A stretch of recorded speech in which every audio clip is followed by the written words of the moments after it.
Emiko Tanaka stood alone in the midst of a lavish gala at a luxurious hotel in Tokyo, surrounded by powerful and successful people.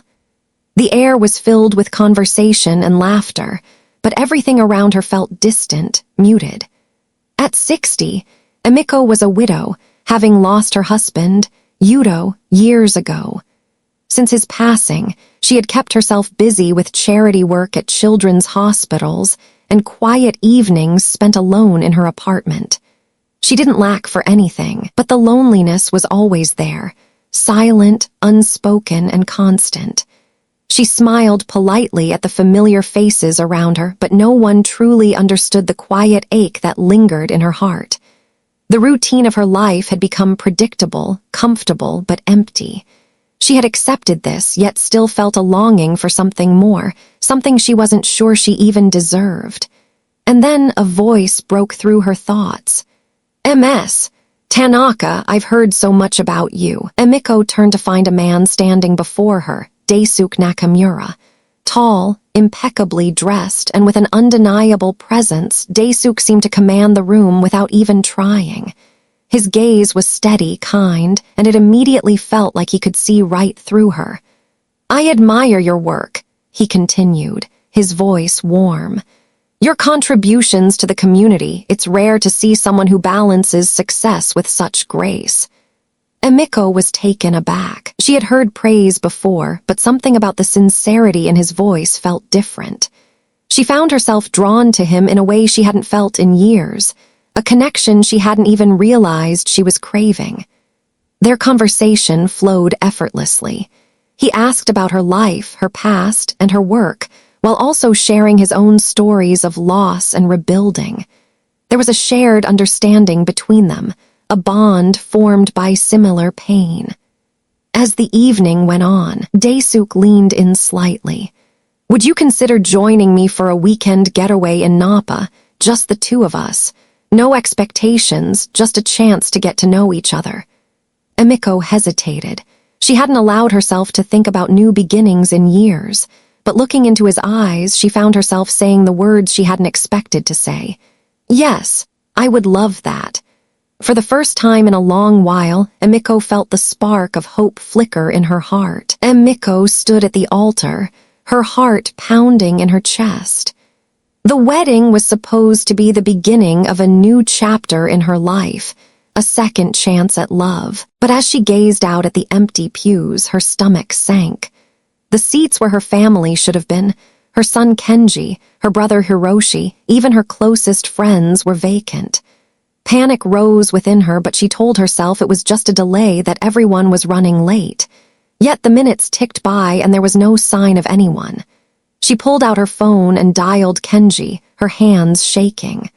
The call went straight to voicemail.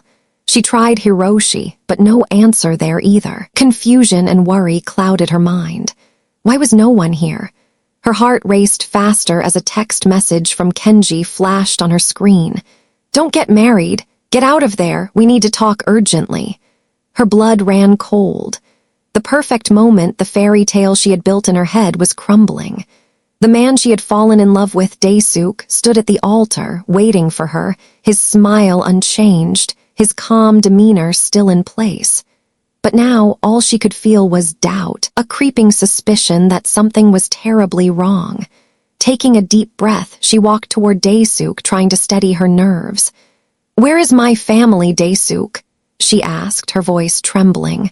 "Why aren't they here?" He smiled reassuringly. "They'll be here soon, Emiko. Don't worry about them. This day is about us." But as his words echoed in her mind, something inside Emiko snapped. She had ignored the warnings, the red flags, all in the name of love. Now, standing there in her wedding dress, she realized the truth. She wasn't walking toward a new life. She was walking into a trap. Emiko stood there, frozen, the weight of her wedding dress suddenly feeling unbearable. Her mind raced, the silence in the church louder than any words could ever be. The man she had trusted, the man she had allowed herself to believe in, was standing before her, yet everything about him felt wrong.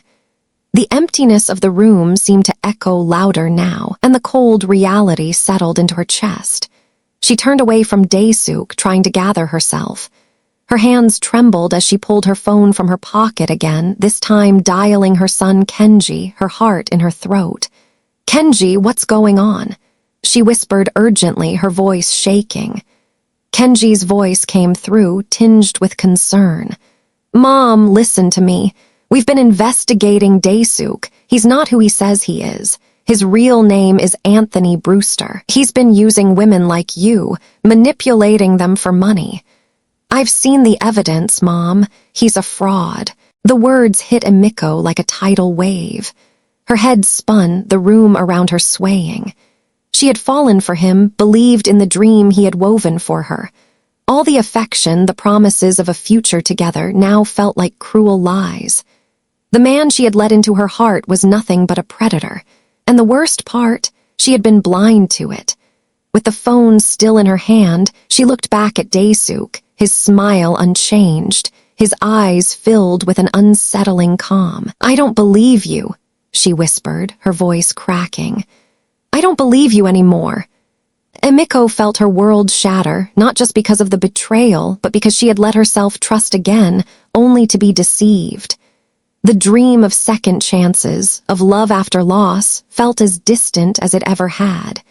She turned and walked away, the weight of her heart heavier than her gown, her every step echoing with the truth she could no longer ignore. Emiko walked down the long corridor of the church, each step heavier than the last.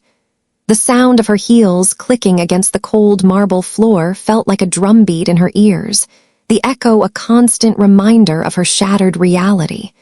She had always prided herself on being strong, on handling everything with grace. But now she felt broken, crushed under the weight of the lies Daisuke had spun so perfectly around her. She reached the doors, standing just outside, her chest tight as she took in the emptiness of the hallway. She wanted to scream, to collapse in tears, but something held her back.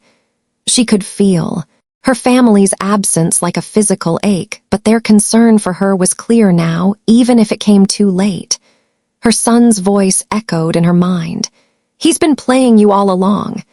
She closed her eyes for a moment, trying to steady her breathing, the truth settling in. Daisuke's smooth words, his charming smile, had all been a mask. He had been manipulating her, waiting for the right moment to strike. And she foolishly had let him. The sharp pain of betrayal twisted in her gut, not just because of what he had done, but because of how easily she had trusted him. She had let him back into her life after Yudo's death, let herself believe in something she thought was impossible at her age, a second chance at love. Emiko felt the tears welling up in her eyes, but she refused to let them fall. She wasn't going to let him see her cry. She wouldn't give him that satisfaction. She had been fooled once, but she would never let it happen again. Taking a deep breath, she turned to face the church doors one last time.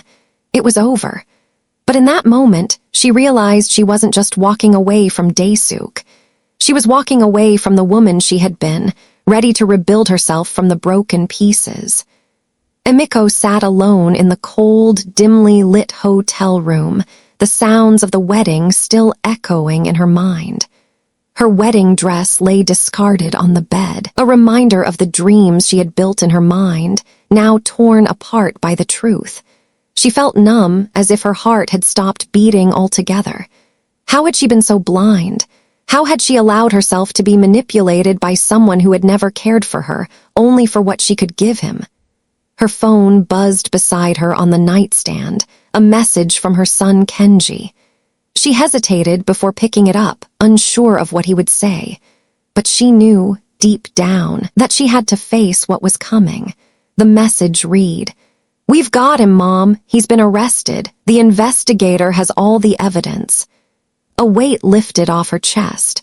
The justice she had been craving, the confirmation that her family had truly been trying to protect her, was finally here. But even as relief washed over her, the emptiness remained.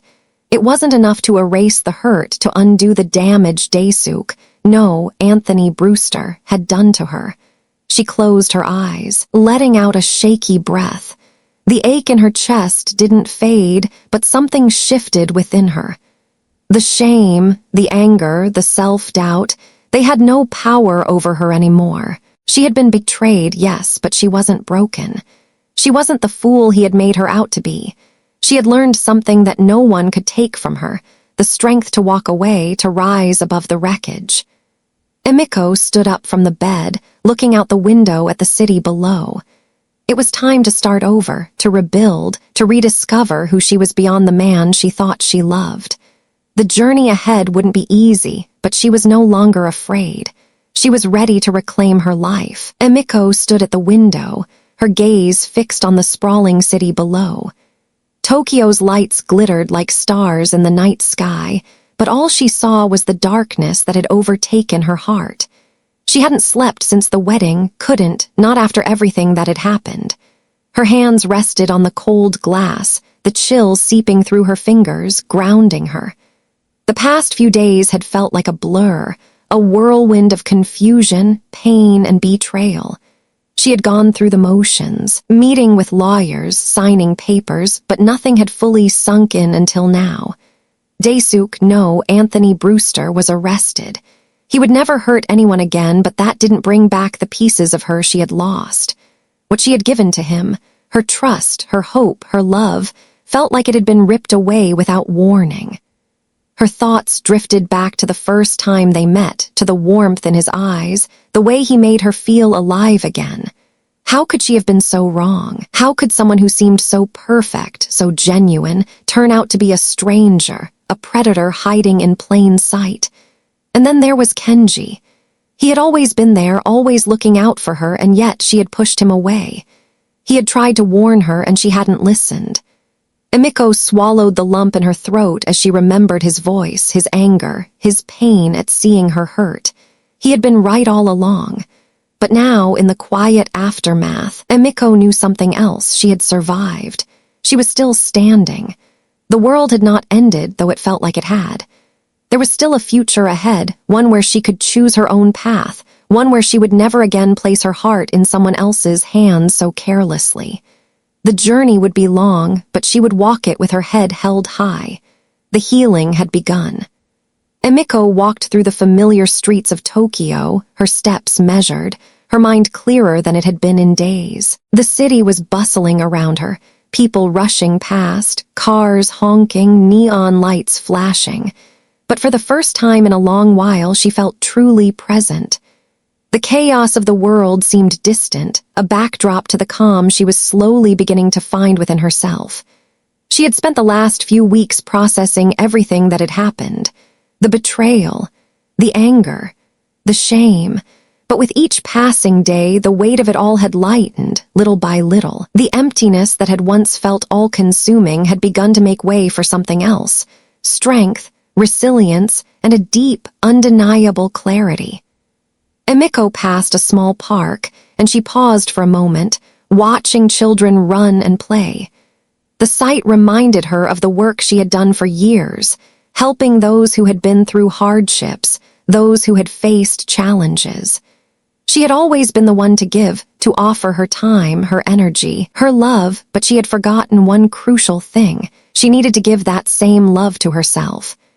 She sat on a nearby bench, taking in the quiet of the park, the laughter of the children, and the soft rustling of leaves in the trees.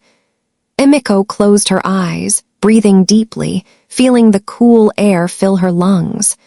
The world felt different now, not just because of what she had endured, but because she had learned to see herself through new eyes. She wasn't a victim. She wasn't someone defined by the mistakes of others. She was Emiko Tanaka, strong, capable, and ready to begin a new chapter. The road ahead was uncertain, but for the first time in a long time, she was ready to walk it.